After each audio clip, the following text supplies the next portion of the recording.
दोस्तों जैसा मैंने पिछले वीडियो में कहा था कि हम CUET के कुछ क्वेश्चंस के बारे में बात करेंगे जो स्टूडेंट्स के मन में पिछली वीडियो को देखने के बाद आए होंगे। दोस्तों अगर आपने हमारी पिछली वीडियो जिसमें हमने बताया है कि CUET एग्ज़ाम क्या है, CUET exam syllabus, CUET exam pattern के बारे में बताया है तो प्लीज़ उस वीडियो को ज़रूर देखें। तो दोस्तों पहला प्रश्न है, क्या CUET के बाद कॉमन काउंसलिंग होगी? तो दोस्तों CUET एग्ज़ाम के बाद कोई भी कॉमन काउंसलिंग नहीं होगी। जो भी CUET के एग्ज़ाम में स्कोर आएगा उसके आधार पर ही हर यूनिवर्सिटी अपनी मेरिट लिस्ट निकालेगी और स्टूडेंट्स को उसी के बेस पर एडमिशन देगी। तो दोस्तों दूसरा प्रश्न है कि इस एग्ज़ाम में कौन कौन से पेपर देने होंगे। तो दोस्तों यह एग्ज़ाम कुछ दिन 2 शिफ्ट में चलेगा।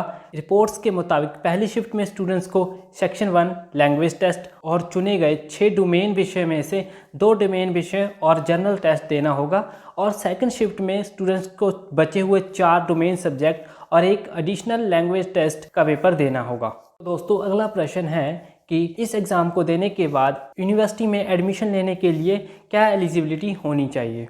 वैसे तो दोस्तों इस एग्ज़ाम को देने के लिए 50% वाला कोई भी क्राइटेरिया नहीं रखा गया है, लेकिन एडमिशन के टाइम यूनिवर्सिटी 50% वाला क्राइटेरिया फॉलो कर सकती हैं और इस एग्ज़ाम के मार्क्स के बेस पर यूनिवर्सिटी अपनी मेरिट लिस्ट बनाएगी और उसी के अनुसार आपको एडमिशन दी जाएगी। दोस्तों अगला क्वेश्चन है कि इस एग्ज़ाम को देने के बाद आप कितनी यूनिवर्सिटी और कितने कोर्सेज़ के लिए अप्लाई कर सकते हैं। यह एग्ज़ाम 45 सेंट्रल यूनिवर्सिटी में एडमिशन लेने के लिए कराया जाएगा और आप CUET एग्ज़ाम को क्लियर करने के बाद चाहें आप 45 यूनिवर्सिटी में भी अप्लाई कर सकते हैं और आप जितने चाहें उतने कोर्सेज़ के लिए भी अप्लाई कर सकते हैं, पर आपको एडमिशन कॉलेज की मेरिट लिस्ट के आधार पर ही मिलेगा। तो अगला प्रश्न है, CUET एग्ज़ाम सही है या गलत। तो दोस्तों जो CUET के सहमत में हैं उन लोगों का कहना है कि इससे कट ऑफ की मारामारी कम हो जाएगी और बोर्ड परीक्षा में 95% से ऊपर लाने का दबाव भी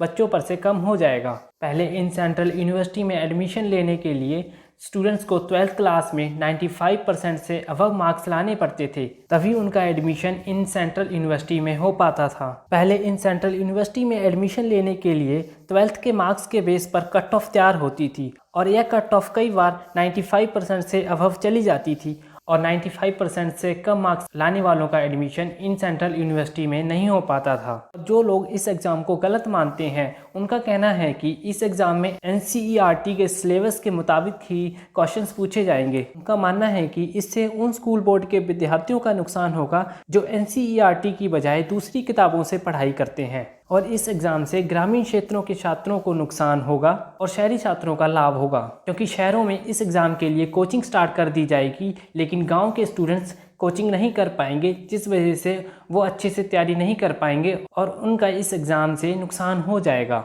और उनका मानना है कि स्टूडेंट 12th बोर्ड को इतना इम्पोर्टेंस नहीं देंगे और स्टूडेंट सिर्फ CUET के लिए ही तैयारी करेंगे। जो लोग इस एग्ज़ाम को सही मानते हैं उनका कहना है कि सही होगा कि स्टूडेंट पर से 12th बोर्ड का प्रेशर हट जाएगा और वो अपने हिसाब से 12th से ही किसी भी एंट्रेंस एग्ज़ाम की तैयारी कर सकते हैं, जैसे कि JEE मेंस, नीट, CUET और भी कई तरह के एग्ज़ाम के लिए तैयारी कर सकते हैं। कुछ लोगों का यह मानना है कि इस एग्ज़ाम के आने से स्टूडेंट्स पर और प्रेशर बढ़ेगा, क्योंकि स्टूडेंट्स को 12th बोर्ड के साथ साथ इस एग्ज़ाम की भी तैयारी करनी पड़ेगी। दोस्तों दो लोग अलग अलग तरीके से सोचते हैं, इसलिए यह आप पे डिपेंड करता है कि यह एग्ज़ाम आपके लिए सही है या गलत है।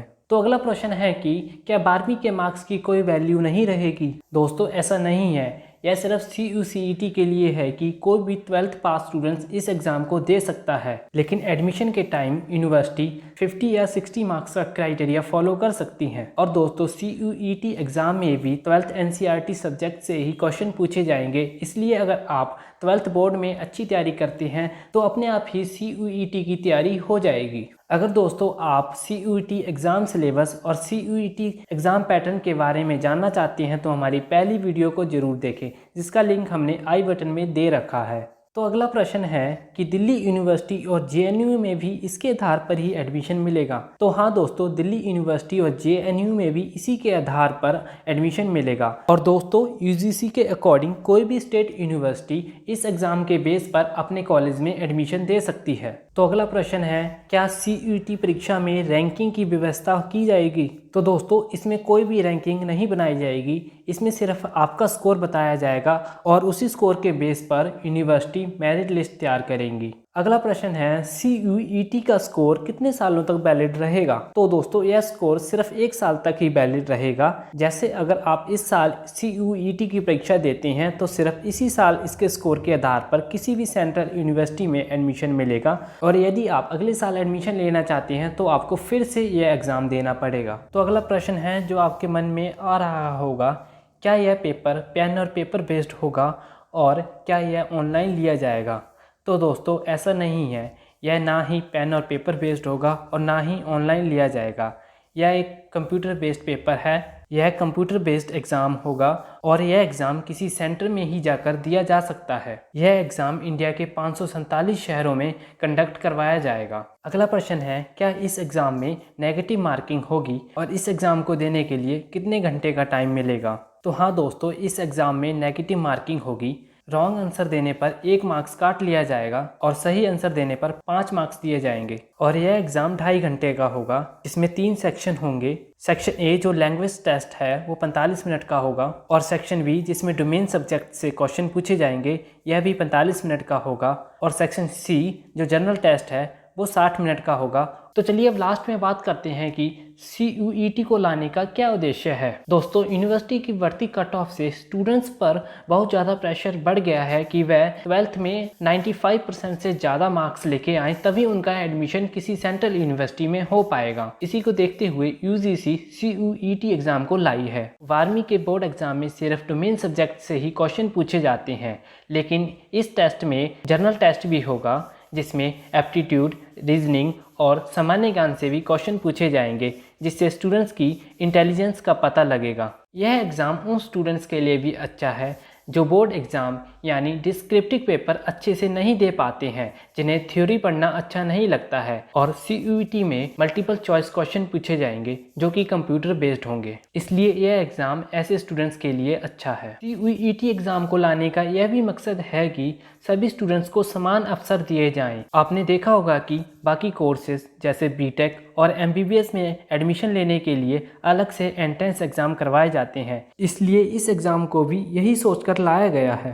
दोस्तों इस वीडियो में इतना ही। उम्मीद है कि आपको आपके सारे क्वेश्चंस के आंसर मिल चुके होंगे। तो दोस्तों अगर आपको यह वीडियो पसंद आई हो तो प्लीज़ इस वीडियो को लाइक करें, और यदि आप हमारे चैनल पर पहली बार आए हैं तो प्लीज़ हमारे चैनल को सब्सक्राइब करें। तो इस वीडियो को देखने के लिए धन्यवाद। मिलते हैं अगली वीडियो में।